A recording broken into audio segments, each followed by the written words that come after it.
Halo Sobat Trader, ketemu lagi di kanal Petani Forex. Di video sebelumnya, saya pernah membahas basic support and resistance. Nah, kali ini saya ingin menjelaskan tentang basic supply and demand. Kenapa trader perlu tahu area supply and demand? Tujuannya agar trader dapat menentukan area untuk entry dan juga agar dapat menentukan di mana posisi take profit dan juga stop loss yang ideal. Tapi sebelum saya membahasnya, jangan lupa subscribe dan follow dulu ya guys, supaya kamu dapat notif video-video terbaru edukasi trading forex.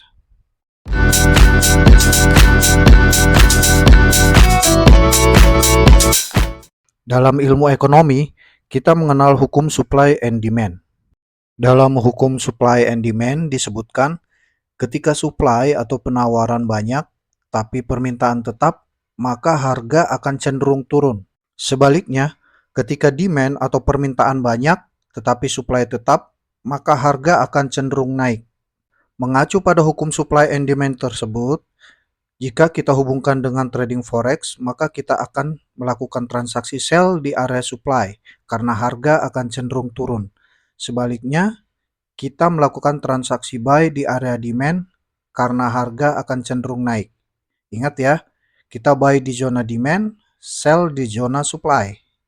Pada pergerakan harga di pasar forex, ada dua jenis zona supply, yaitu rally based drop dan drop based drop. Sedangkan di zona demand ada dua jenis juga, yaitu drop based rally dan rally based rally.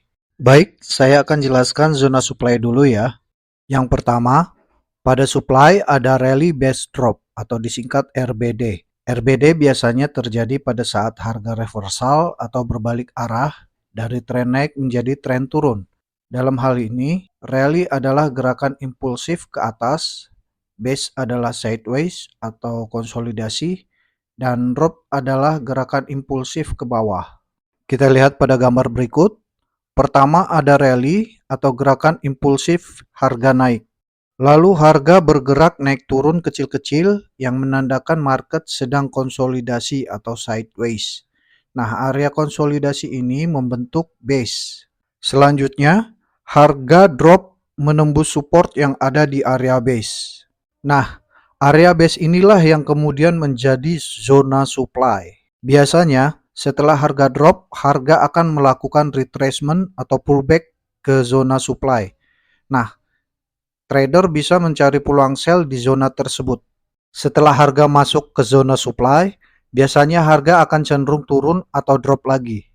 Berikutnya, pada zona supply ada drop based drop atau disingkat DBD. Kita lihat pada gambar berikut. Pertama ada gerakan impulsif harga drop atau turun. Lalu harga bergerak sideways yang membentuk base. Selanjutnya, harga drop menembus support yang ada di area base. Area base tersebut kemudian menjadi zona supply. Setelah harga drop, harga akan melakukan retracement atau pullback ke zona supply. Trader bisa mencari peluang sell di zona tersebut. Setelah kembali ke zona supply, harga akan cenderung turun atau drop lagi. Sekarang mari kita lihat contoh zona supply pada chart MetaTrader 4 berikut ini. Pada chart Australia dollar versus US dollar ini kita bisa melihat contoh rally based drop. Pertama, harga rally, lalu ada sideways membentuk base, lalu harga drop menembus support atau breakout dari area base. Setelah terjadi breakout, trader perlu menunggu sampai harga melakukan pullback atau kembali ke zona supply. Lalu, trader bisa mencari peluang sell di zona supply tersebut. Jika harga kembali ke zona supply, harga akan cenderung drop atau turun lebih jauh lagi. Oke, next, kita akan melihat contoh rally based drop pada chart Australia dollar versus US dollar berikut ini. Pertama, ada harga drop, lalu ada sideways yang membentuk base, lalu harga drop menembus support atau breakout dari area base. Setelah breakout, trader perlu menunggu harga pullback atau kembali ke zona supply. Lalu, trader bisa mencari peluang sell di zona supply tersebut. Jika harga kembali ke zona supply, harga akan cenderung drop atau turun lebih jauh lagi. Itulah contoh supply zone yang bisa kita lihat pada chart MetaTrader. Oke, next, saya akan menjelaskan zona demand ya guys. Yang pertama, Pada demand ada drop base rally atau disingkat DBR. DBR biasanya terjadi pada saat harga reversal atau berbalik arah dari tren turun menjadi tren naik. Kita lihat pada gambar berikut ini. Pertama, ada harga drop atau gerakan impulsif turun.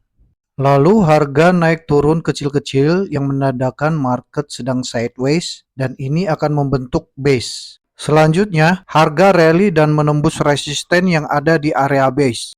Area base ini kemudian menjadi zona demand karena harga sudah breakout ke atas. Setelah harga breakout, biasanya harga akan melakukan pullback atau kembali ke zona demand. Di zona ini, trader bisa mencari peluang buy. Jika harga kembali ke zona demand, harga akan cenderung naik lagi atau rally. Selanjutnya, zona demand ada rally base rally atau disingkat RBR. RBR biasanya terjadi pada saat harga melanjutkan tren naik.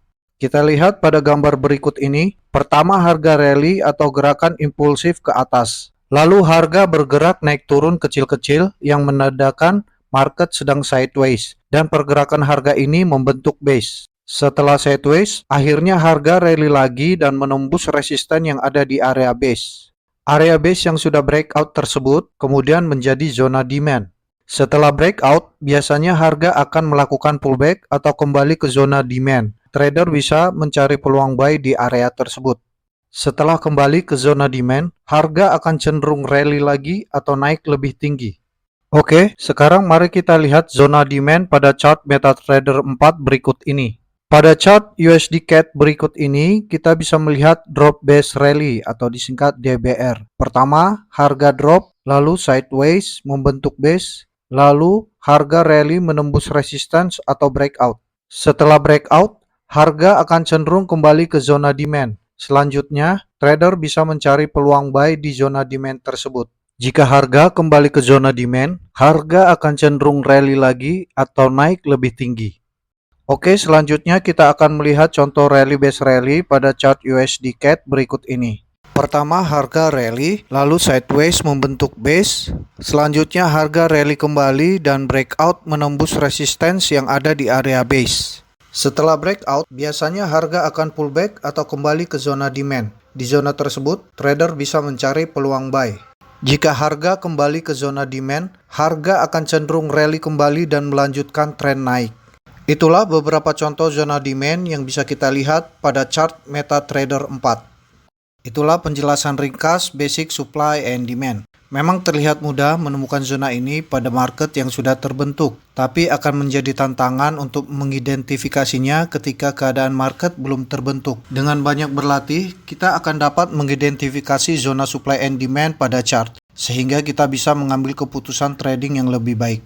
Oke sobat trader, sampai di sini dulu video kali ini. Mudah-mudahan bermanfaat. Di video berikutnya saya akan membahas bagaimana cara entry trading menggunakan teknik supply and demand. Kalau ada pertanyaan atau masukan, silahkan kirim melalui kolom komentar ya guys. Sampai ketemu lagi di video berikutnya. Salam profit.